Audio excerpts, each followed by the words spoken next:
My Mass Effect project was basically about how I put a little thought into the character I was playing and was able, in some small way, to make the story my own. But I'd be remiss if I didn't talk about a time when that really didn't work. You might even say it blew up in my face.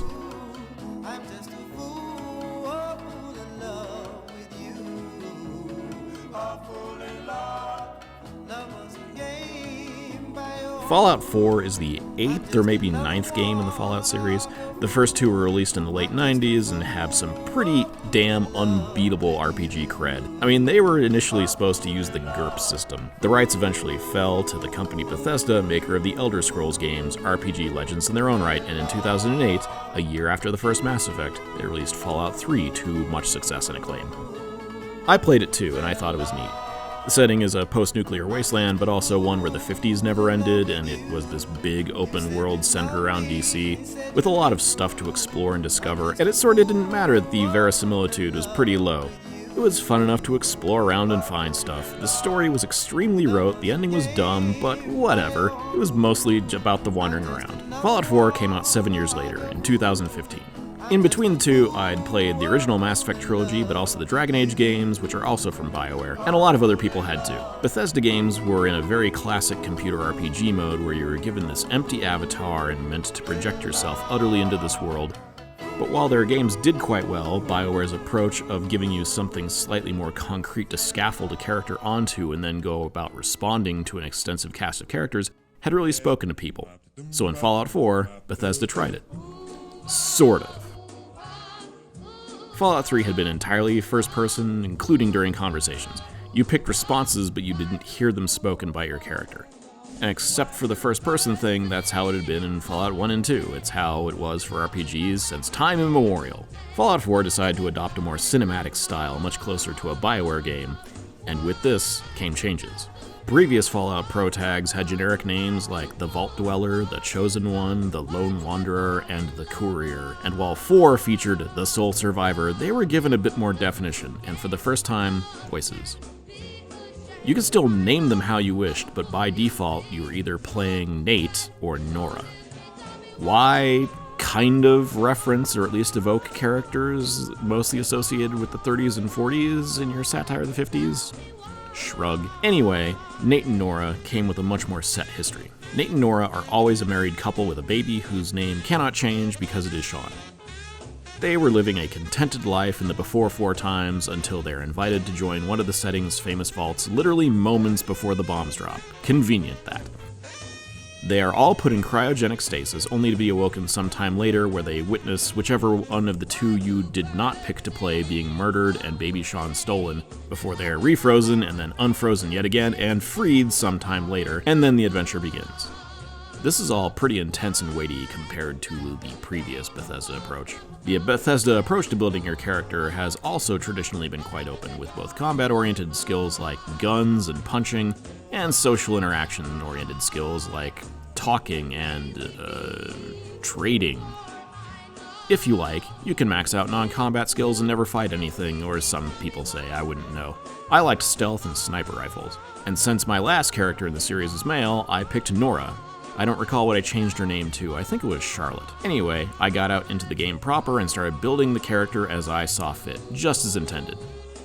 There was just one issue. I discovered there was more to the background of this character than I knew, background that potentially had bearing on skill choices. In the before 4 times, Nate was a veteran, while Nora was a lawyer getting ready to return to work following Sean's birth. The implications are pretty clear. Nate would favor combat skills, and Nora would favor non-combat skills.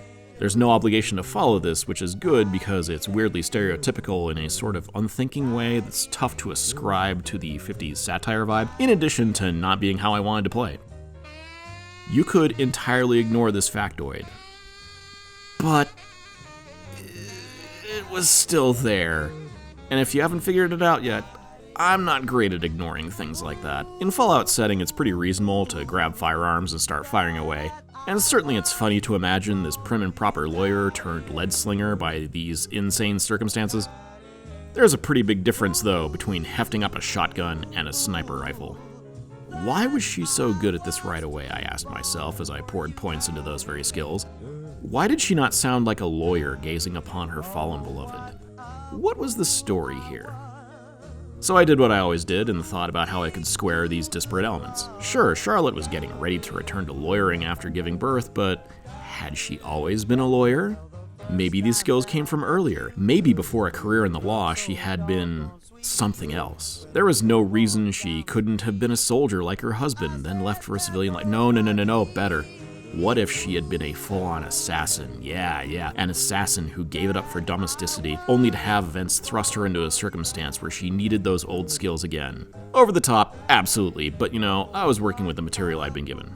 I'll be blunt, Fallout 4 was not made to withstand this sort of scrutiny or engagement. The ideal Bethesda has increasingly aimed for is less the creation of a vivid world and rather a sparkly theme park. It's 2 centuries after the bombs fell, yet people are still scrounging and hoarding pre-war food, still in its shockingly resilient original packaging. Settlements exist, but they don't have much in the way of a history, and there was very little chance to actually shape Charlotte's character as much more than a doer of things. The setup demands some sort of fish-out-of-waterness, and while I've heard the argument that since players are already familiar with the setting, it would be annoying and pointless for our characters to question anything, but they're characters and they aren't familiar with the shit out there.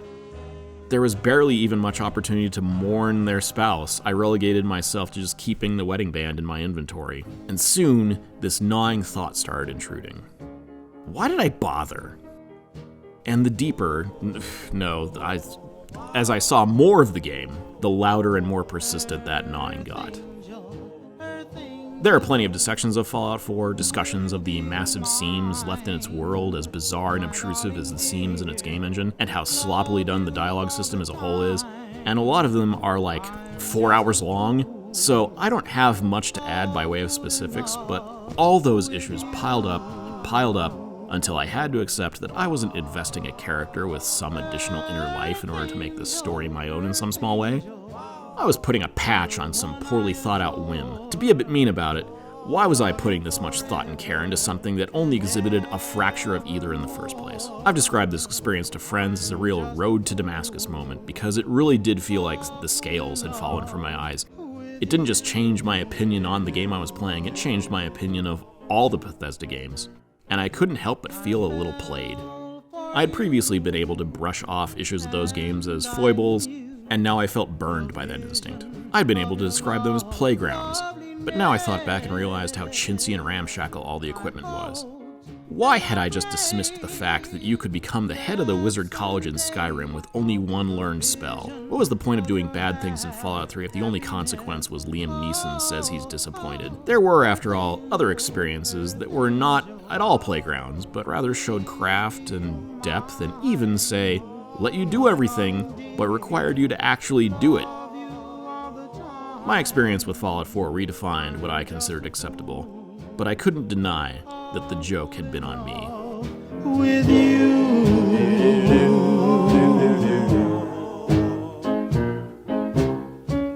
I fell for you, and I knew the vision of your loveliness